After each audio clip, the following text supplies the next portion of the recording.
7 എന്ന ചുമന്ന ആ ട്രെയിനിലേക്ക് പൈലറ്റ് കയറുകയും എല്ലാം ക്ലിയർ അല്ലേ എന്ന് കണ്ടക്ടറിനോട് ചോദിക്കുമ്പോൾ ഇതിന്റെ എയർ ബ്രേക്കുകൾ ഇളകിക്കിടക്കുകയാണെന്ന് അവൻ പറയുകയും അത് കുഴപ്പമില്ല, ഞാൻ ഇൻഡിപെൻഡന്റ് ബ്രേക്ക് ഉപയോഗിച്ചോളാന്ന് പറഞ്ഞുകൊണ്ട് ആ ട്രെയിൻ മുന്നോട്ടെടുക്കുന്നു. ഈ സമയം കൊണ്ട് കണ്ടക്ടർ സബ് ട്രാക്കിലേക്ക് കയറാനുള്ള പാളം ചേഞ്ച് ചെയ്ത് ഇട്ടിരിക്കുകയാണ്. അങ്ങനെ ട്രെയിൻ മുന്നോട്ട് നീങ്ങിക്കൊണ്ടിരിക്കുമ്പോൾ ആ സബ് ട്രാക്ക് കറക്റ്റായി തന്നെയാണോ കിടക്കുന്നതെന്ന് നല്ലപോലെ നോക്കാൻ അവൻ പൈലറ്റിനോട് വിളിച്ചു പറയുന്നു. എന്നാൽ അയാൾ ഈ സമയം വയർലെസിന്റെ ബാറ്ററി മാറ്റിയിട്ടുകൊണ്ടിരിക്കുന്നത് കൊണ്ട് അവൻ ആ പറഞ്ഞത് കേട്ടില്ല. ബാറ്ററിയൊക്കെ ഇട്ട് കഴിഞ്ഞ് നീ ഇപ്പൊ വല്ലതും പറഞ്ഞായിരുന്നു എന്ന് അവൻ ചോദിക്കുമ്പോൾ ആ ട്രാക്ക് കറക്റ്റ് ആണോ കിടക്കുന്നതെന്ന് നോക്കണമെന്ന് അവൻ പിന്നെയും പറയുകയും ട്രാക്ക് മാറ്റിയിട്ടില്ലെന്ന് അവൻ പറയുമ്പോൾ എങ്കിൽ പെട്ടെന്ന് ട്രെയിൻ നിർത്താൻ അവൻ വിളിച്ചു പറയുകയും ചെയ്തു. ഇത്രയും വെയിറ്റ് ഉള്ള സാധനം നിർത്തിയിട്ട് പിന്നെ എടുക്കുന്നത് പാടാണ്, ഞാൻ തന്നെ സെറ്റ് ചെയ്തോളാമെന്ന് പറഞ്ഞ് അവനത് ചെറിയ സ്പീഡിൽ ഓട്ടോമാറ്റിക് മോഡിലേക്ക് ഇട്ട ശേഷം താഴേക്ക് ചാടി ഇറങ്ങുകയും പാളം മാറ്റിയിടാനായി ചെല്ലുകയും ചെയ്യുന്നു. ഇത് അവിടെ നിൽക്കുന്നവരെല്ലാം കാണുന്നുണ്ട്. നീ എന്തൊക്കെയായി കാണിക്കുന്നതെന്ന് മറ്റവൻ ചോദിക്കുമ്പോൾ ഇത് ഞാൻ സെറ്റാക്കിക്കൊള്ളാമെന്ന് പറഞ്ഞ് അവൻ ഓടിക്കൊണ്ടിരിക്കുന്നതിനിടെ തനിയെ ട്രെയിനിന്റെ സ്പീഡ് പവർ മോഡിലേക്ക് മാറുകയും സ്പീഡ് കൂടാൻ തുടങ്ങുകയും ചെയ്യുന്നു. ഇത് കണ്ട് അവൻ പെട്ടെന്ന് ട്രാക്ക് മാറ്റാൻ ശ്രമിക്കുമെങ്കിലും അപ്പോഴേക്കും മെയിൻ ട്രാക്കിലേക്ക് കയറി ട്രെയിൻ പോയിക്കൊണ്ടിരിക്കുകയാണ്. ഇത് കണ്ട് അവൻ ഒന്നും ചിന്തിക്കാതെ ഓടിച്ചെന്ന് എങ്ങനെയെങ്കിലും അതിലേക്ക് കയറാനായി പിടിക്കുകയൊക്കെ ചെയ്യുമെങ്കിലും അത് പണി കിട്ടും, വേണ്ട വേണ്ട എന്നൊക്കെ മറ്റവൻ വിളിച്ചു പറയുന്നു. എന്നാൽ അവൻ എങ്ങനെയെങ്കിലും കയറാൻ ശ്രമിച്ചുകൊണ്ടിരിക്കുന്നതിനിടെ ആ സ്പീഡിനൊത്ത് അവന് എത്താൻ കഴിയാതെ മറിഞ്ഞ് തറയിലേക്ക് വീഴുകയും ഇതോടെ ട്രെയിൻ വളരെ വേഗത്തിൽ അവിടെ നിന്ന് വിട്ടുപോവുകയും ചെയ്യുന്നു. ഡ്രൈവർ ഇല്ലാതെ ആ ട്രെയിൻ നല്ല സ്പീഡിൽ മെയിൻ ട്രാക്കിലൂടെ മുന്നോട്ട് പോയിക്കൊണ്ടിരിക്കുകയാണ്. അല്പസമയത്തിനുള്ളിൽ ആ റെയിൽ യാർഡിന്റെ മെയിൻ ഹെഡ് അവിടേക്ക് വരുന്നു. ഇവിടേക്ക് വരുന്ന സ്കൂൾ കുട്ടികൾക്കുള്ള സമ്മാനമൊക്കെ വാങ്ങിയാണ് അവൾ എത്തിയിരിക്കുന്നത്. അവളെ കണ്ട് ആ ട്രെയിനിലെ രണ്ടുപേരും അവിടേക്ക് ചെന്ന് ഒരു ട്രെയിൻ നമ്മുടെ കയ്യിൽ നിന്ന് വിട്ടുപോയെന്നും അതിന് എയർ ബ്രേക്ക് കണക്ട് ചെയ്തിട്ടില്ലെന്നും അവർ പറയുമ്പോൾ നീയൊക്കെ തമാശ പറയുവാണോടാ, ഡ്രൈവർ ഇല്ലാതെയാണോ അത്രയും വലിയ ട്രെയിൻ പൊയ്ക്കൊണ്ടിരിക്കുന്നതെന്ന് അവർ ചോദിക്കുകയും അതൊരു അബദ്ധം പറ്റിയതാണെന്നൊക്കെ അവന്മാർ പറയുമ്പോൾ എനിക്കൊന്നും കേൾക്കണ്ട, ഇതിന്റെ ഭവിഷ്യത്ത് എന്താണെന്നറിയാമോ നിനക്കൊക്കെ. പെട്ടെന്ന് ഏതെങ്കിലും വണ്ടി എടുത്തുകൊണ്ട് ട്രെയിനിന്റെ കൂടെ ചെന്ന് അതിലേക്ക് എങ്ങനെയെങ്കിലും കയറി പറ്റാൻ അവർ പറയുകയും അങ്ങനെ അവന്മാർ അവിടെ നിന്ന് പോവുകയും ചെയ്യുന്നു. ഉള്ളിലേക്ക് ചെല്ലുന്ന ഹെഡ് മെയിൻ ട്രാക്കിലൂടെ വരുന്ന എല്ലാ ട്രെയിനുകളോടും തൊട്ടടുത്തുള്ള സബ് ട്രാക്കിലേക്ക് കയറി വെയിറ്റ് ചെയ്ത് നിൽക്കാൻ പെട്ടെന്ന് അറിയിപ്പ് കൊടുക്കുന്ന കൺട്രോളറിനോട് പറയുന്നു. ഈ സമയം സ്കൂൾ കുട്ടികളുമായി അതേ ട്രാക്കിലൂടെ ഒരു ട്രെയിൻ വന്നുകൊണ്ടിരിക്കുകയാണ്. കൺട്രോളർ അതിലുള്ള ലോക്കോ പൈലറ്റിനോട് നിങ്ങളുടെ നേരെ ഡ്രൈവർ ഇല്ലാത്ത ഒരു ട്രെയിൻ വന്നുകൊണ്ടിരിക്കുകയാണെന്നും പെട്ടെന്ന് തൊട്ടടുത്തുള്ള സബ് ട്രാക്കിലേക്ക് കയറി ട്രെയിൻ നിർത്തിയിടാൻ അറിയിപ്പ് കൊടുക്കുകയും ചെയ്യും. ഇത് കേട്ട് ആ പൈലറ്റ് ആകെ പേടിച്ചു പോകുന്നു. എന്നാൽ ആ ട്രെയിനിലുള്ള കുട്ടികളോ സാറന്മാരോ ഒന്നും ഇക്കാര്യങ്ങളൊന്നും അറിയുന്നില്ല. 777 എന്ന ആ കൊലകൊല്ലി ട്രെയിൻ ആണെങ്കിൽ ഇപ്പോൾ വളരെ വേഗത്തിൽ പാഞ്ഞു വരികയാണ്. ശേഷം ഹെഡ് ചെറിയ വേഗത വെച്ചിട്ട് ആ ട്രെയിൻ ഏകദേശം ഈ ദിശയിലായിരിക്കാം എത്തിയിട്ടുണ്ടാകുമെന്ന് പറഞ്ഞ് റെയിൽവേയിലെ മെയിൻ ഒരു എഞ്ചിനീയറിനെ വിളിക്കുകയും ഒരു ട്രെയിൻ ഇപ്പോ ആളില്ലാതെ പൊയ്ക്കൊണ്ടിരിക്കുകയാണെന്നും നിങ്ങൾ എത്രയും പെട്ടെന്ന് 5ാമത്തെ മൈൽ പോസ്റ്റിലേക്ക് ചെന്ന് അവിടെയുള്ള സബ് ട്രാക്കിലേക്ക് ആ ട്രെയിനിന്ന് കയറ്റി വിടണമെന്നും അതിന്റെ പിറകെ രണ്ടുപേരിപ്പോ വരുന്നുണ്ട്, അവന്മാർ ആ ട്രെയിൻ നിർത്താൻ വേണ്ടത് ചെയ്തോളുമെന്നും അവൾ പറയുകയും അയാൾ അപ്പോൾ തന്നെ അവിടെ നിന്ന് തന്റെ വണ്ടിയെടുത്ത് കാറയ്ക്ക് ഡ്രിഫ്റ്റ് ചെയ്ത് പാഞ്ഞ് ആ ട്രെയിൻ എത്തുന്നതിന് മുമ്പ് 5ാമത്തെ മൈൽ പോസ്റ്റിലേക്ക് പോകുന്നു. ഈ സമയം ആ കൊലകൊല്ലി ട്രെയിൻ യാതൊരു നിയന്ത്രണവുമില്ലാതെ പറന്ന് പൊയ്ക്കൊണ്ടിരിക്കുകയാണ്. അതിന്റെ ഓപ്പോസിറ്റ് വരുന്ന സ്കൂൾ കുട്ടികളെ കൊണ്ടുപോകുന്ന ട്രെയിനിന്റെ പൈലറ്റ് ആണെങ്കിൽ വളരെ പേടിയോടെ ആ ട്രെയിൻ അടുത്തെങ്ങാനും എത്താറായോന്നറിയാതെ നോക്കിക്കൊണ്ടു പോകുന്നു. ഈ സമയം റെയിൽവേ ഓഫീസിലേക്ക് ഒരു വ്യക്തി കടന്നു വരികയും അവിടെ ഇരിക്കുന്ന ഹെഡിനോട് ഇപ്പോൾ കുറച്ച് സ്കൂൾ കുട്ടികൾ ഇങ്ങോട്ട് വരത്തില്ലേ, അവർക്ക് റെയിൽവേയുടെ സേഫ്റ്റിയെ പറ്റി ക്ലാസ് എടുക്കാനാണ് ഞാൻ വന്നിരിക്കുന്നതെന്ന് അയാൾ പറയുന്നു. ഇതുകൂടി കേൾക്കുമ്പോൾ പറ്റിയ സമയം തന്നെ എന്ന് പറഞ്ഞ് ഹെഡിന്റെ കിളിപോയി ഇരിക്കുകയാണ്. ഈ സമയം എഞ്ചിനീയർ ആണെങ്കിൽ 5ാമത്തെ മൈൽ പോസ്റ്റിൽ ആളില്ലാത്ത ട്രെയിൻ വരുന്നതും കാത്ത് ട്രാക്ക് മാറ്റാൻ നിൽക്കുകയാണ്. പെട്ടെന്ന് അയാൾ നോക്കുമ്പോൾ ട്രെയിനിനെ ഫോളോ ചെയ്ത് കാറിൽ വന്നവന്മാർ അവിടേക്ക് എത്തിക്കൊണ്ടിരിക്കുന്നു. അവന്മാരാണെങ്കിൽ അവിടേക്ക് പറന്നെത്തുകയും താൻ ആ ട്രെയിൻ വഴി തിരിച്ചു വിട്ടില്ല എന്ന് ചോദിക്കുമ്പോൾ ഞാൻ വന്നിട്ട് കുറച്ചു നേരമായി, ഇതുവരെ ആ ട്രെയിൻ കണ്ടില്ലെന്ന് പറയുന്നു. ശേഷം അയാൾ ഹെഡിന് കോൾ ചെയ്യുകയും ഞാൻ വന്നിട്ട് ഇതുവരെ ട്രെയിൻ കണ്ടില്ലെന്നും അതിന്റെ പിറകെ വന്നവന്മാർ ഇവിടെ എത്തിയെന്നും പറയുമ്പോൾ അങ്ങനെ വരാൻ വഴിയില്ലല്ലോ, ആ പൈലറ്റിന്റെ കയ്യിലോട്ടൊന്ന് ഫോൺ കൊടുക്കാൻ അവൾ പറയുകയും അങ്ങനെ അവൻ അവളോട് സംസാരിക്കുകയും ചെയ്യുന്നു. നീ ആ ട്രെയിനിന്റെ ത്രോട്ടിൽ എങ്ങോട്ടാണ് വെച്ചതെന്ന് കൃത്യമായി പറയാൻ അവൾ പറയുമ്പോൾ നല്ല വെയിറ്റ് ഉള്ള ട്രെയിൻ അല്ലേ, അത് നന്നായി മൂവ് ചെയ്യാൻ വേണ്ടി ഞാനത് ഫുൾ പവറിലായിരുന്നു വെച്ചിരുന്നതെന്ന് അവൻ പറയുന്നു. ഇത് കേട്ട് അവളുടെ കിളി പോവുകയും ട്രെയിൻ ഇപ്പോൾ വളരെ വേഗത്തിലാണ് പൊയ്ക്കൊണ്ടിരിക്കുന്നതെന്ന് അവൾക്ക് മനസ്സിലാവുകയും ചെയ്യും. അപ്പോൾ തന്നെ ഓടി ചെന്നിട്ട് റൂട്ട് നോക്കുകയും ഇപ്പൊ അത് 15ാമത്തെ മൈൽ പോസ്റ്റിലെങ്കിലും എത്തിയിട്ടുണ്ടാകുമെന്നും എത്രയും പെട്ടെന്ന് നിങ്ങൾ അതിനെ പിടിക്കാനും അവൾ പറയുമ്പോൾ അവന്മാർ അപ്പോൾ തന്നെ വണ്ടിയെടുത്ത് ട്രെയിനിന്റെ പിറകെ വിടുന്നു. നിങ്ങൾ പോയി ആ ട്രെയിൻ നിർത്താൻ മറ്റെന്തെങ്കിലും വഴിയുണ്ടോന്നൊന്ന് നോക്കാനും അവൾ എഞ്ചിനീയറിനോട് പറയുകയും ശ്രമിക്കാമെന്ന് പറഞ്ഞുകൊണ്ട് അവൻ വണ്ടിയും എടുത്ത് അവിടെ നിന്ന് പറന്നു പോവുകയും ചെയ്യും. ഈ സമയം കുട്ടികളുമായി പൊയ്ക്കൊണ്ടിരിക്കുന്ന ട്രെയിനാണെങ്കിൽ സബ് ട്രാക്കിന്റെ അടുത്ത് എത്താറായിക്കൊണ്ടിരിക്കുകയാണ്. എന്നാൽ ഇപ്പോഴെങ്ങാനും അത് ഓപ്പോസിറ്റ് വരുമോന്നറിയാതെ ഡ്രൈവർ ആകെ പേടിച്ചിരിക്കുന്നു. പെട്ടെന്ന് അയാൾ ഭീകരമായ ആ കാഴ്ച കാണുന്നു. തങ്ങളുടെ ഓപ്പോസിറ്റ് ഡ്രൈവർ ഇല്ലാത്ത ആ ട്രെയിൻ വന്നുകൊണ്ടിരിക്കുകയാണ്. രണ്ട് ട്രെയിനും മുഖാമുഖം നോക്കി പൊയ്ക്കൊണ്ടിരിക്കുന്നു. എന്തോ സംഭവിക്കാൻ പോകുന്നുവെന്ന് ഉള്ളിലിരിക്കുന്ന കുട്ടികൾക്കും മനസ്സിലാവുകയും എന്നാൽ ആ ട്രെയിനിന്റെ തൊട്ടടുത്ത് ഇടിക്കാനായി എത്തുമ്പോഴേക്കും കുട്ടികളുള്ള ട്രെയിൻ പാഞ്ഞ് അവിടുത്തെ സബ് ട്രാക്കിലേക്ക് കയറുകയും ജസ്റ്റ് മിസ്സിന് കഷ്ടിച്ച് അതിൽ ഇടിക്കാതെ കുട്ടികളുള്ള ട്രെയിൻ രക്ഷപ്പെട്ടു പോവുകയും ചെയ്യും. ഈ സമയം വില്യം ഫ്രാങ്കും എഞ്ചിനുമായി ബോഗികൾ ബോഗികൾ എടുക്കാൻ മെയിൻ യാർഡിൽ എത്തുകയും അവിടെ നിന്ന് തങ്ങളുടെ എഞ്ചിനിലേക്ക് കൊണ്ടുപോകേണ്ട ഗുഡ്സ് ബോഗികൾ ഘടിപ്പിച്ച ശേഷം കാര്യങ്ങളെല്ലാം ക്ലിയർ ചെയ്തുകൊണ്ട് ആ ഗുഡ്സ് ട്രെയിനുമായി നേരെ മെയിൻ ട്രാക്കിലേക്ക് കയറി തങ്ങളുടെ യാത്ര തുടങ്ങും. എന്നാൽ അവരിപ്പോൾ കയറിയിരിക്കുന്നത് ആളില്ലാത്ത ആ ട്രെയിൻ വന്നുകൊണ്ടിരിക്കുന്ന അതേ ട്രാക്കിലേക്കാണ്. തങ്ങളുടെ നേർക്ക് ഇങ്ങനെ ഒരു ട്രെയിൻ വരുന്നുണ്ടെന്നുള്ള കാര്യമൊന്നും അവർ അറിയുന്നില്ല. അവർ തങ്ങളുടെ ലൈഫിൽ നടന്നതും ഫാമിലിയുടെ കാര്യവുമൊക്കെ പറഞ്ഞ് കാഷ്വലായി സംസാരിച്ച് മുന്നോട്ട് പോയിക്കൊണ്ടിരിക്കുകയാണ്. ഈ സമയം കൊണ്ട് കാറുമായി ട്രെയിനിനെ ഫോളോ ചെയ്തു പോയവന്മാർ അവിടെ എത്തുകയും അതിന്റെ എഞ്ചിനിൽ അടുപ്പിച്ച് നിർത്താനും ഞാൻ ഡോറിൽ തൂങ്ങി അതിൽ ചാടി കയറാമെന്നും പറഞ്ഞ് അവർ നല്ല വേഗത്തിൽ പറത്തി വിടുകയും അങ്ങനെ എഞ്ചിന്റെ അടുത്ത് എത്തുമ്പോഴേക്കും അവൻ അതിന്റെ കമ്പിയിൽ എങ്ങനെയെങ്കിലും പിടിച്ച് കയറാനൊക്കെ ശ്രമിക്കുമെങ്കിലും നടക്കുന്നില്ല. അവൻ ഡോറിൽ തൂങ്ങി നിന്ന് അതിൽ കഷ്ടപ്പെട്ട് എങ്ങനെയെങ്കിലും പിടിക്കുമ്പോഴേക്കും തങ്ങളുടെ തൊട്ടുമുന്നിൽ ഒരു പോസ്റ്റ് നിൽക്കുന്നതായി കാണുകയും അവൻ പെട്ടെന്ന് അകത്തോട്ട് കയറുമ്പോഴേക്കും വണ്ടിയുടെ ഡോറ് തകർന്ന് തരിപ്പണമാവുകയും ചെയ്യും. ഇതോടെ അവരുടെ ആ ശ്രമം പരാജയപ്പെട്ടിരിക്കുകയാണ്. അപ്പോൾ തന്നെ ഹെഡ് സിറ്റിയിലെ പോലീസിനെ വിളിക്കുകയും ഒരു ട്രെയിൻ പൈലറ്റ് ഇല്ലാതെ പാഞ്ഞു വരുന്നുണ്ടെന്നും അത് പോകുന്ന എല്ലാ റെയിൽവേ ക്രോസിലും ഓരോ പോലീസിനെ നിർത്തി സുരക്ഷ ഉറപ്പാക്കണമെന്നുമൊക്കെ അവൾ പറയുകയും അവർ അതിന് തയ്യാറാവുകയും ചെയ്യും. അപ്പോഴും ഫ്രാങ്കും വില്ലും ഇതൊന്നും അറിയാതെ തങ്ങളുടെ ട്രെയിനുമായി മുന്നോട്ട് പോയിക്കൊണ്ടേയിരിക്കുകയാണ്. കുടുംബകാര്യങ്ങളെ പറ്റിയൊക്കെ അവർ പറഞ്ഞു പൊയ്ക്കൊണ്ടിരിക്കുന്നതിനിടെ മെയിൻ സ്റ്റേഷനിൽ നിന്ന് അവർക്ക് ഒരു അറിയിപ്പ് വരുന്നു. ഷെഡ്യൂൾ ചെയ്തിട്ടില്ലാത്ത ഒരു ട്രെയിൻ നിങ്ങളുടെ ട്രാക്കിലേക്ക് വരുന്നുണ്ടെന്നും ഉടൻ തന്നെ അടുത്തുള്ള സബ് ട്രാക്കിലേക്ക് നിങ്ങൾ ട്രെയിനിനെ മാറ്റിയിടണമെന്നുമാണ് അതിൽ പറയുന്നത്. ഇത് കേട്ട് അവർ ഒന്നും മനസ്സിലാവാതെ ഇരിക്കുമ്പോൾ മുകളിലൂടെ ന്യൂസിന്റെ ഹെലികോപ്റ്ററൊക്കെ പോകുന്നതായി കാണുകയും എന്തോ പ്രശ്നമുണ്ടെന്ന് അവർക്ക് മനസ്സിലാവുകയും ചെയ്യുന്നു. അപ്പോഴേക്കും വാർത്തകളിലെല്ലാം ഇക്കാര്യം ലീക്കായിരിക്കുകയാണ്. ഇൻഡിപെൻഡന്റ് ബ്രേക്കോ ഡ്രൈവറോ ഇല്ലാതെ പെട്രോളും ഡീസലും ഒക്കെ നിറച്ച ഒരു ഗുഡ്സ് ട്രെയിൻ പൊക്കൊണ്ടിരിക്കുകയാണെന്ന് പറഞ്ഞ് കുറ്റക്കാരനായ ഡ്രൈവറിനെയൊക്കെ ചാനലിൽ കാണിച്ചുകൊണ്ടിരിക്കുന്നു. വാർത്ത അറിഞ്ഞ അപ്പോൾ തന്നെ ആ ട്രെയിൻ കമ്പനിയുടെ സിഇഒ റെയിൽവേ ഹെഡിനെ വിളിക്കുകയും വാർത്തയിലൊക്കെ കാണുന്നത് എന്താണ് സംഭവം എന്നൊക്കെ ചോദിക്കുമ്പോൾ ഡ്രൈവറിന്റെ കയ്യിൽ നിന്നൊരു അബദ്ധം പറ്റി ഒരു ട്രെയിൻ ഇപ്പോൾ നിയന്ത്രണമില്ലാതെ പൊക്കൊണ്ടിരിക്കുകയാണെന്നും അതിന്റെ എയർ ബ്രേക്ക് കണക്ട് ചെയ്തിട്ടില്ലെന്നും നിർത്താതെ പൊക്കൊണ്ടിരിക്കുകയാണെന്നും ഒക്കെ അവൾ പറയുമ്പോൾ അടിപൊളി, ഇനിയിപ്പോ എന്ത് ചെയ്യാൻ പറ്റുമെന്നൊക്കെ അയാൾ ചോദിക്കും. ഇപ്പോൾ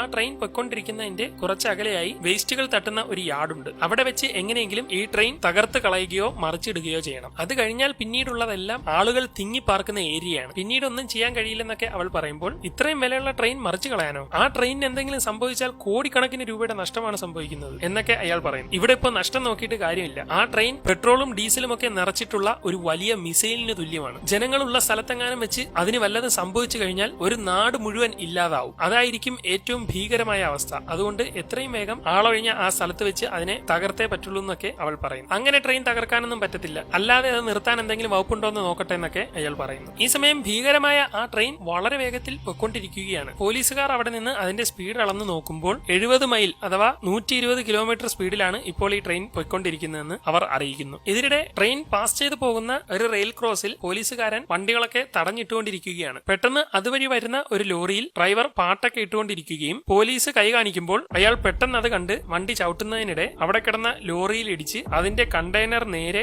നിരങ്ങി പാളത്തിലേക്ക് ചെന്നിരിക്കുന്നു. നോക്കുമ്പോൾ ദൂരെ നിന്ന് ട്രെയിൻ വന്നുകൊണ്ടിരിക്കുകയാണ്. ഉടൻ തന്നെ ആ വണ്ടിക്കാർ അതിലുണ്ടായിരുന്ന കുതിരകളെയൊക്കെ പുറത്തേക്ക് ഇറക്കാൻ ശ്രമിക്കുന്നു. എന്നാൽ അത് പുറത്തിറങ്ങി പാളത്തിൽ നിന്ന് ട്രെയിൻ കണ്ട് പേടിച്ച് നിലവിളിക്കുകയൊക്കെ ചെയ്യുകയാണ്. ആ സമയം കൊണ്ട് ട്രെയിൻ അടുത്തെത്തുകയും അവർ ഒഴിഞ്ഞു മാറുമ്പോഴേക്കും ആ ലോറി ഇടിച്ച് തെറിപ്പിച്ച് ട്രെയിൻ അവിടെ നിന്ന് പാഞ്ഞു പോവുകയും ചെയ്യുന്നു. അങ്ങനെ ഡ്രൈവർ ഇല്ലാതെ അത് വളരെ വേഗം പോയിക്കൊണ്ടിരിക്കുകയാണ്. ഈ സമയം ട്രെയിനിലുണ്ടായിരുന്ന ഫ്രാങ്കും വില്ലും നോക്കുമ്പോൾ തങ്ങളുടെ മുന്നിലായി ഒരു സബ് ട്രാക്ക് കാണുകയും അതിലേക്ക് കയറാൻ വേണ്ടി അവർ പാഞ്ഞു വരുമെങ്കിലും ട്രാക്ക് ചേഞ്ച് ചെയ്തിട്ടിട്ടില്ലാത്തതിനാൽ അവർ സബ് ട്രാക്കിലേക്ക് കയറാതെ മെയിൻ ട്രാക്കിലൂടെ തന്നെ ഓടിക്കൊണ്ടിരിക്കുകയാണ്. ഇതോടെ എന്ത് ചെയ്യുമെന്നറിയാതെ അവർ ആകെ കൺഫ്യൂഷൻ ആവുന്നു. ഈ സമയം ട്രെയിൻ കമ്പനിയുടെ സിഇഒയും കുറച്ച് ആളുകളും ചേർന്ന് മീറ്റിംഗ് കൂടുകയും ആവശ്യമുള്ളവരെയൊക്കെ വിളിച്ച് സംസാരിച്ച് അവർ ആ ട്രെയിൻ നിർത്താൻ ഒരു പ്ലാൻ തയ്യാറാക്കുകയും ചെയ്യും. ഓടിക്കൊണ്ടിരിക്കുന്ന ആ ട്രെയിനിന്റെ മുന്നിലേക്ക് മറ്റൊരു എഞ്ചിൻ കൊണ്ടുവന്ന് ഘടിപ്പിച്ച് സ്പീഡ് കുറച്ചുകൊണ്ട് അതിലേക്ക് ഹെലികോപ്റ്റർ വഴി ഒരാളെ ഇറക്കാനാണ് അവർ ഉദ്ദേശിക്കുന്നത്. അങ്ങനെ അതിനുവേണ്ടിയുള്ള തയ്യാറെടുപ്പുകളെല്ലാം ദൂരെ ഒരിടത്ത് നടക്കുകയും ഹെലികോപ്റ്റർ വഴി ട്രെയിനിലേക്ക് ഇറങ്ങാനുള്ളവനെയൊക്കെ തയ്യാറാക്കി അവരെല്ലാവരും സെറ്റ് ആവുകയും ചെയ്യുന്നു.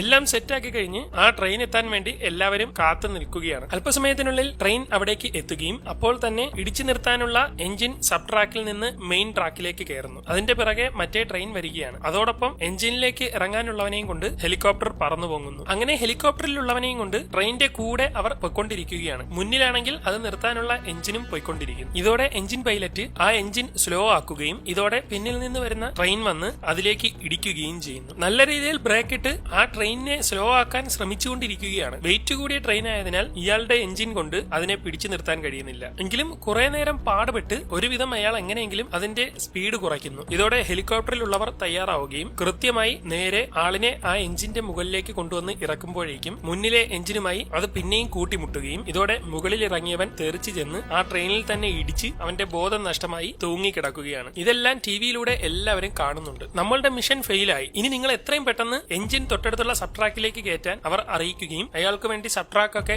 റെഡിയാക്കി ഇടുകയും ചെയ്യുന്നു. എന്നാൽ സേഫ്റ്റി ക്ലാസ് എടുക്കാൻ വന്നവൻ ഇത്രയും സ്പീഡിൽ സബ്ട്രാക്കിലേക്ക് കയറിയാൽ അത് അപകടമാണെന്നൊക്കെ പറഞ്ഞുകൊണ്ടിരിക്കുകയാണ്. എന്നാൽ അപ്പോഴേക്കും എഞ്ചിൻ നേരെ സബ്ട്രാക്കിലേക്ക് അതേ സ്പീഡിൽ കയറ്റുകയും ഇതിനിടെ മറ്റേ ട്രെയിൻ പിന്നിൽ വന്ന് മുട്ടുന്നതോടെ എഞ്ചിന്റെ നിയന്ത്രണം നഷ്ടമായി അത് മറിഞ്ഞ് നേരെ പാളം തെറ്റി തറയിൽ പതിക്കുകയും മൊത്തത്തിൽ പൊട്ടിത്തെറിക്കുകയും ചെയ്യും. ഇത് കണ്ട് എല്ലാവരുടെയും കിളി പോയി ഇരിക്കുകയാണ്. ദൂരെ എന്തോ പൊട്ടിത്തെറി നടന്നതായി വില്യം ഫ്രാങ്കും കാണുകയും ചെയ്യുന്നു. ഇതോടെ ഫ്രാങ്ക് സ്റ്റേഷനിലേക്ക് കണക്ട് ചെയ്ത് ഇപ്പൊ എന്താ സംഭവിച്ചതെന്നൊക്കെ ചോദിക്കുമ്പോൾ ഹെഡ് കോൾ അറ്റൻഡ് ചെയ്യുകയും നിങ്ങൾ ഇതുവരെ സബ് ട്രാക്കിലേക്ക് മാറിയില്ലേ, ഇപ്പോഴും മെയിൻ ട്രാക്കിലൂടെ തന്നെയാണോ ഓടുന്നതെന്ന് ചോദിക്കും. നേരത്തെ സബ് ട്രാക്ക് കറക്റ്റ് കിടക്കാത്തത് കൊണ്ട് നമ്മൾ ഇപ്പോഴും മെയിൻ ട്രാക്കിൽ തന്നെയാണെന്ന് അവൻ പറയുമ്പോൾ നിങ്ങൾക്കെതിരെ ഡ്രൈവർ ഇല്ലാതെ ഒരു ട്രെയിൻ പാഞ്ഞു വന്നുകൊണ്ടിരിക്കുകയാണെന്നും മറ്റൊരു എഞ്ചിൻ വെച്ച് അത് നിർത്താൻ ശ്രമിക്കുന്നതിനിടെ ആ എഞ്ചിന്റെ പാളം തെറ്റി ഡ്രൈവർ മരണപ്പെട്ടുവെന്നും അവൾ ഫ്രാങ്കിനോട് പറയുന്നു. ഇത് കേട്ട് ഫ്രാങ്കിന്റെ കിളി പോയിരിക്കുകയാണ്. അപ്പോഴാണ് ഇത്രയും ഭീകരമായ അവസ്ഥയാണെന്നൊക്കെ അവർ അറിയുന്നത്. ആരായിരുന്നു ആ ഡ്രൈവർ എന്ന് ചോദിക്കുമ്പോൾ സ്റ്റുവാർട്ട് ആണെന്ന് അവൾ പറയുകയും അത് തന്റെ കൂടെ ജോലി ചെയ്തിരുന്ന കൂട്ടുകാരനാണെന്ന് അറിയുന്ന ഫ്രാങ്ക്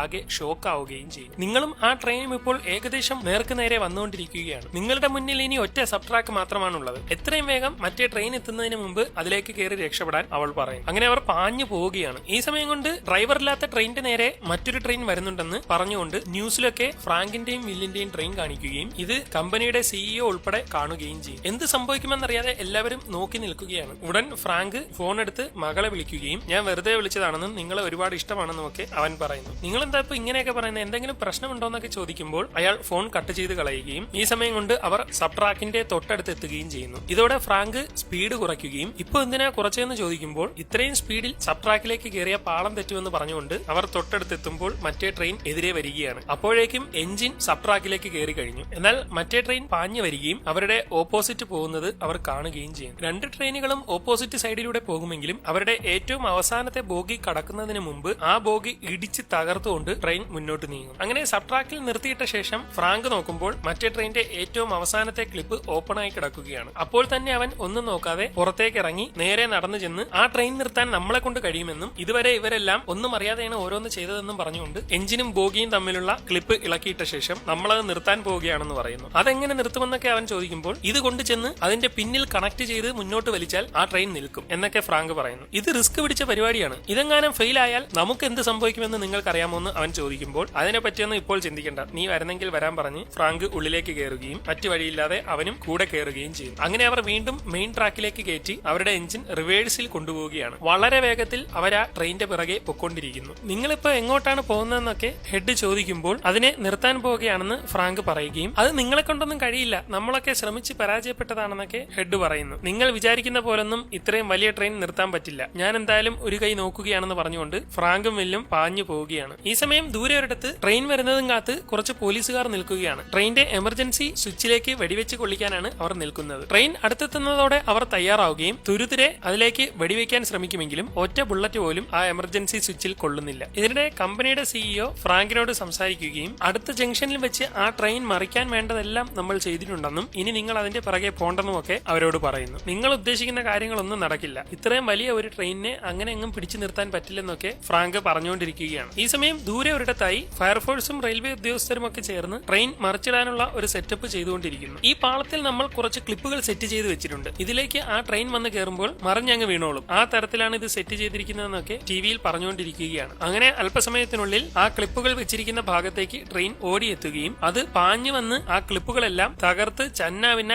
ചെതറിച്ചുകൊണ്ട് അവിടെ നിന്ന് പോകുന്നു. ഇതെന്താ മറിയാത്തതെന്നൊക്കെ സിഇഒ പറഞ്ഞുകൊണ്ടിരിക്കുമ്പോൾ 800 ടൺ വെയിറ്റ് ഉള്ള ഒരു ട്രെയിനാണത്, നിങ്ങളുടെ ഇത്തിരിപ്പൂലം പോന്ന ക്ലിപ്പ് വെച്ചിട്ടൊന്നും അത് മറിച്ചിടാൻ കഴിയില്ലെന്നൊക്കെ ഹെഡ് അയാളോട് പറയുന്നു. അങ്ങനെ ഇപ്പോ ട്രെയിൻ യാതൊരു നിയന്ത്രണവും ഇല്ലാതെയാണ് പോയിക്കൊണ്ടിരിക്കുന്നത്, അതിനെ പിടിച്ചിടാൻ ആർക്കും കഴിയുന്നില്ല. ഹെഡ് അപ്പോൾ തന്നെ ക്ലിപ്പിന്റെ കാര്യവും ഫെയിലായത് ഫ്രാങ്കിനെ അറിയിക്കുകയും അതിനെ അങ്ങനെ പിടിച്ചിടാൻ കഴിയില്ലെന്ന് ഞാൻ പറഞ്ഞല്ലെന്നൊക്കെ അയാൾ പറയുകയും ചെയ്യും. ഈ സമയം വില്ലിന്റെ ഭാര്യ വാർത്തയറിഞ്ഞു നോക്കുമ്പോൾ ഡ്രൈവറില്ലാതെ പോകുന്ന ട്രെയിനിനെ ജീവൻ പണയപ്പെടുത്തി നിർത്താൻ രണ്ടുപേർ ശ്രമിക്കുകയാണെന്ന് പറഞ്ഞ് വില്ലിനെയും ഫ്രാങ്കിനെയും ഒക്കെ ടിവിയിൽ കാണിക്കുകയും ഇത് അവൾ കാണുകയും ചെയ്യുന്നു. ഫ്രാങ്കിന്റെ മക്കളും ഇക്കാര്യം ടിവിയിലൂടെ കാണുന്നുണ്ട്. അങ്ങനെ അവർ വളരെ വേഗത്തിൽ ആ ട്രെയിനിനെ പിടിക്കാനായി അതിന്റെ പിറകെ പോവുകയും അവരുടെ പ്ലാൻ എന്താണെന്നൊക്കെ റെയിൽവേയിലുള്ളവരോട് പറയുകയും ചെയ്യുന്നു. ഇതോടെ അവരുടെ പ്ലാനിനെ പറ്റിയെല്ലാം ടിവിയിലും കാണിച്ചുകൊണ്ടിരിക്കുകയാണ്. ഓടിക്കൊണ്ടിരിക്കുന്ന ആ ട്രെയിനിന്റെ പിറകിൽ ചെന്ന് എഞ്ചിൻ ഘടിപ്പിച്ച് അതിനെ മുന്നോട്ട് വലിച്ച് നിർത്താൻ നിർത്താനാണ് അവർ രണ്ടുപേരും ശ്രമിക്കുന്നതെന്നൊക്കെ ടിവിയിൽ പറഞ്ഞുകൊണ്ടിരിക്കുകയാണ്. നിങ്ങളിപ്പോൾ ഏകദേശം ആ ട്രെയിനിന്റെ അടുത്ത് എത്താറായെന്ന് അവർ പറയുമ്പോൾ ഓക്കെ എങ്കിൽ ഇനി നീ നേരെ എഞ്ചിന്റെ മുന്നിൽ ചെന്ന് ആ ട്രെയിൻ എവിടെയുണ്ടെന്ന് പറയാനൊക്കെ ഫ്രാങ്ക് വില്ലിനോട് പറയുകയും അങ്ങനെ അവൻ അത് നോക്കാനായി എഞ്ചിന്റെ പിറകിലേക്ക് ചെല്ലുകയും ചെയ്യും. അങ്ങനെ ഒടുവിൽ അവർ മറ്റേ ട്രെയിനിന്റെ പിന്നിലെത്തുകയും തൊട്ടടുത്തെത്തിയെന്നുള്ള സിഗ്നൽ അവൻ ഫ്രാങ്കിനെ കാണിക്കുകയും ചെയ്യുന്നു. അവർ ചെയ്യുന്നതെല്ലാം ന്യൂസിന്റെ ഹെലികോപ്റ്റർ കൂടെ വന്ന് ടിവിയിൽ ലൈവായി കാണിക്കുന്നുണ്ട്. അങ്ങനെ ഒടുവിൽ അവർ ട്രെയിനിന്റെ തൊട്ടടുത്തെത്തുകയും പുറകിലെ ക്ലിപ്പിലേക്ക് എഞ്ചിൻ ഘടിപ്പിക്കാൻ ശ്രമിക്കുന്നതിനിടെ അതിന്റെ ബോഗി തുറന്ന് ഉള്ളിലിരിക്കുന്ന ധാന്യങ്ങളെല്ലാം പുറത്തേക്ക് ചീറ്റി തെറിക്കുന്നു. ഇതോടെ അവർക്ക് ഒന്നും കാണാൻ കഴിയാതെ പൊക്കൊണ്ടിരിക്കുകയാണ്. എല്ലാം ക്ലിയർ ആണോ എന്നൊക്കെ ഫ്രാങ്ക് ചോദിക്കുമെങ്കിലും ആ ക്ലിപ്പുകൾ തമ്മിൽ വീഴുന്നില്ല. കുറച്ചുകൂടെ അടുപ്പിക്കാനൊക്കെ വിൽ കൈയെടുത്ത് കാണിക്കുകയും പിന്നെയും എഞ്ചിൻ അതിനോട് മുട്ടിക്കുമെങ്കിലും ആ ക്ലിപ്പ് കറക്റ്റ് ആയിട്ട് വീഴുന്നില്ല. ഇതോടെ വില്ല് അതിന്റെ ഇടയിലേക്ക് ഇറങ്ങി കാലുകൊണ്ട് ചവിട്ടി ക്ലിപ്പുകൾ തമ്മിൽ ഇടാൻ ശ്രമിക്കുകയും കുറെ നേരം പാടുപെട്ട് ശ്രമിച്ചുകൊണ്ടിരിക്കുന്നതിനിടെ ജോയിന്റുകൾ തമ്മിൽ ചേർന്ന് അവന്റെ കാലിന് പരിക്ക് പറ്റി താഴേക്ക് മറിഞ്ഞു വീഴുന്നു. ഇതൊക്കെ അവന്റെ ഭാര്യ കണ്ടുകൊണ്ടിരിക്കുകയാണ്. അവനിപ്പോൾ എവിടെയുണ്ടെന്ന് അവർക്കാർക്കും അറിയാൻ കഴിയുന്നില്ല. യഥാർത്ഥത്തിൽ അവൻ ക്ലിപ്പിന്റെ ഇടയിൽ തൂങ്ങി കിടക്കുകയാണ്. ഒരുവിധം എങ്ങനെയെങ്കിലും കയറി മുകളിലെത്തുമെങ്കിലും അവന്റെ കാലിന് പരിക്ക് പറ്റി കിടക്കുകയാണ്. അവിടെ നിന്ന് എങ്ങനെയെങ്കിലും എഴുന്നേറ്റ് അവൻ നേരെ വലിഞ്ഞു ചെന്ന് എഞ്ചിന്റെ ഉള്ളിലേക്ക് കയറുന്നു. കാലിലെ മുറിവ് കണ്ട് ഇതെടുത്ത് അവിടെ കെട്ടിക്കോളാൻ പറഞ്ഞ് ഒരു പ്ലാസ്റ്റർ കൊടുക്കുകയും അത് അവൻ ഒരുവിധം കാലിൽ കെട്ടുകയും ചെയ്യുന്നു. ഇത്രയും പാടുപെട്ട സ്ഥിതിക്ക് എന്തായാലും ഇത് നിർത്തിയേ പറ്റുള്ളൂ എന്നൊക്കെ ഫ്രാങ്ക് പറയുകയാണ്. എല്ലാവരും എന്താണ് സംഭവിക്കാൻ പോകുന്നതെന്നൊക്കെ ശ്രദ്ധയോടെ നോക്കിക്കൊണ്ടിരിക്കുന്നു. ഉടൻ ഫ്രാങ്ക് പതിയെ തങ്ങളുടെ എഞ്ചിൻ ബ്രേക്ക് ഇടാൻ തുടങ്ങുകയും ട്രെയിനിന്റെ വീലൊക്കെ സ്ലിപ്പാവാൻ തുടങ്ങുകയും ചെയ്യുന്നു. നോക്കുമ്പോൾ അതിന്റെ സ്പീഡ് ചെറുതായിട്ട് കുറയുന്നുണ്ട്. ഇതോടെ കൂടുതൽ ബ്രേക്ക് അവൻ അപ്ലൈ ചെയ്യുമെങ്കിലും അതങ്ങോട്ട് ഏൽക്കുന്നില്ല. അവരെയും വലിച്ചുകൊണ്ട് ട്രെയിൻ പോവുകയാണ്. അപ്പോഴേക്കും അവരുടെ ട്രെയിൻ അപകടം പിടിച്ച ഒരു വളവിൽ എത്താറായിക്കൊണ്ടിരിക്കുകയാണ്. ഇവിടെ പാളം തെറ്റാനുള്ള സാധ്യത കൂടുതലാണെന്നും അങ്ങനെ സംഭവിച്ചാൽ തൊട്ട് താഴെ മുഴുവനും പെട്രോളിയം ടാങ്കുകളാണെന്നും അത്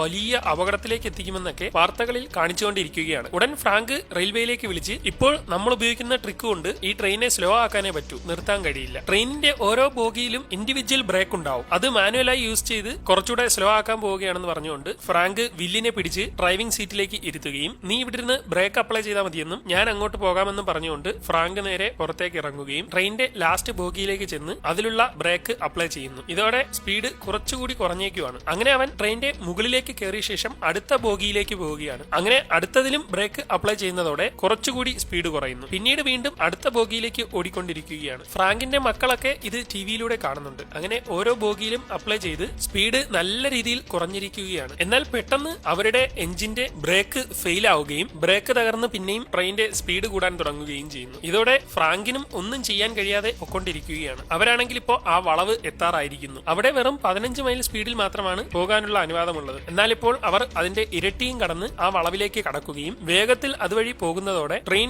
ചരിയാൻ തുടങ്ങുകയും ഒരു സൈഡ് വെച്ച് പൊങ്ങിക്കൊണ്ട് അതിലിരുന്ന സാധനങ്ങളെല്ലാം നേരെ താഴേക്ക് വീഴുന്നു. യാതൊരു ലെവലുമില്ലാതെയാണ് ട്രെയിൻ പൊയ്ക്കൊണ്ടിരിക്കുന്നത്. ബ്രേക്ക് പോയതിനാൽ മറ്റൊന്നും ചെയ്യാൻ കഴിയാതെ വില്ല് തന്റെ എഞ്ചിൻ മുന്നോട്ടെടുക്കാൻ ശ്രമിക്കുകയും അവന്റെ എഞ്ചിൻ മുന്നോട്ട് വലിക്കുന്നതോടെ ചരിഞ്ഞു പോകുന്ന ട്രെയിൻ നൂന്ന് വരികയും ചെയ്യുന്നു. അങ്ങനെ യാതൊരു കുഴപ്പവുമില്ലാതെ അവർ ആ വളവ് കടന്നു പോയിരിക്കുകയാണ്. ഇത് കണ്ട് എല്ലാവർക്കും വളരെയേറെ സന്തോഷമാവുന്നു. അങ്ങനെ ഫ്രാങ്ക് വീണ്ടും അടുത്ത ബോഗിയിലേക്ക് ഓടിച്ചെന്ന് ബ്രേക്ക് അപ്ലൈ ചെയ്യാൻ നോക്കുമെങ്കിലും ഒരിടത്ത് വെച്ച് അവന് മുന്നോട്ട് പോകാൻ കഴിയുന്നില്ല. ആ ബോഗിയിൽ പൈപ്പുകൾ മാത്രമാണുള്ളത്. ഇതുവഴി എനിക്ക് മുന്നോട്ട് പോകാൻ കഴിയില്ലെന്നൊക്കെ ഫ്രാങ്ക് പറയുന്നതോടെ അവർക്ക് ഒന്നും ചെയ്യാൻ കഴിയാതെ ഇരിക്കുകയാണ്. പെട്ടെന്ന് അവർ നോക്കുമ്പോൾ ആദ്യം കണ്ട എഞ്ചിനീയർ കാറുമായി ആ ട്രെയിനിന്റെ തൊട്ടടുത്ത് എത്തിയതായി അവർ കാണുകയും അയാൾ ഹോൺ അടിച്ചടിച്ച് പാഞ്ഞ് ട്രെയിനിന്റെ പിറകിലെത്തിക്കൊണ്ട് വില്ലിനോട് ഈ വണ്ടിയിലേക്ക് എടുത്ത് ചാടാൻ പറയുന്നു. ഇതോടെ അവൻ അപ്പോൾ തന്നെ എഞ്ചിനിൽ നിന്ന് ഇറങ്ങി ഒരുവിധം ആ ട്രക്കിലേക്ക് എടുത്ത് ചാടുകയും ഈ സാഹസിക കാഴ്ചകൾ മറ്റവരെല്ലാം കണ്ടുകൊണ്ടിരിക്കുകയും ചെയ്യുന്നു. അങ്ങനെ അയാൾ വില്ലിനെയും കൊണ്ട് പാഞ്ഞ് ട്രെയിനിന്റെ ഫ്രണ്ടിലേക്ക് പോയിക്കൊണ്ടിരിക്കുകയാണ്. വളരെ വേഗത്തിൽ അവിടുത്തെ റോഡ് തീരുന്നതിന് മുമ്പ് അവൻ ചവിട്ടി വിടുകയും നേരെ എഞ്ചിന്റെ അടുത്തേക്ക് ചേർത്ത് കൊണ്ടുപോവുകയും ചെയ്യുന്നു. ഇതോടെ വില്ല് ഒരുവിധം എങ്ങനെയെങ്കിലും എഞ്ചിനിലേക്ക് കയറാനായി നോക്കുകയും കുറെ നേരത്തെ പരിശ്രമത്തിൽ ഒരുപാട് പാടുപെട്ട് അവൻ അതിലേക്ക് എടുത്തു ചാടി എഞ്ചിനിൽ തൂങ്ങി കിടക്കുകയും ചെയ്യുന്നു. എങ്കിലും ഒരുവിധം അവൻ എങ്ങനെയെങ്കിലും അതിലേക്ക് വലിഞ്ഞ് കയറിയിരിക്കുകയാണ്. ഇതോടെ അവർക്കെല്ലാവർക്കും വളരെയേറെ സന്തോഷമാവുന്നു. റെയിൽവേയിൽ മുഴുവൻ ഒരു ആഘോഷം തന്നെ നടക്കുകയാണ്. അങ്ങനെ വില്ല് നേരെ എഞ്ചിനിൽ കയറിയിരുന്ന് അത് ബ്രേക്ക് ഇടുകയും അങ്ങനെ ഒരുവിധം അത് നിർത്തുകയും ചെയ്യുന്നു. ഇതെല്ലാം സിഇഒയും കണ്ടുകൊണ്ട് നിൽക്കുകയാണ്. അങ്ങനെ അതെല്ലാം കഴിഞ്ഞ് വില്ല് ട്രെയിനിൽ നിന്ന് താഴേക്ക് ഇറങ്ങുകയും ഫ്രാങ്കിനെ നോക്കിയ ശേഷം അവർ രണ്ടുപേരും കൈ കാണിക്കുകയും ഒക്കെ ചെയ്യുന്നു. ഇതിനിടെ അവന്റെ ഭാര്യയും മകനും അവിടേക്ക് ഓടി വന്ന് വില്ലിനെ കെട്ടിപ്പിടിച്ചിരിക്കുകയാണ്. അതെല്ലാം കഴിഞ്ഞ് അവിടെ വെച്ച് ഒരു പത്രസമ്മേളനമൊക്കെ നടക്കുകയും എല്ലാവരും അതിൽ സംസാരിക്കുകയും ഒക്കെ ചെയ്യുകയും സ്റ്റേഷൻ ഹെഡ് അവിടേക്ക് വന്ന് ഫ്രാങ്കിനോടും വില്ലിനോടും ഒരുപാട്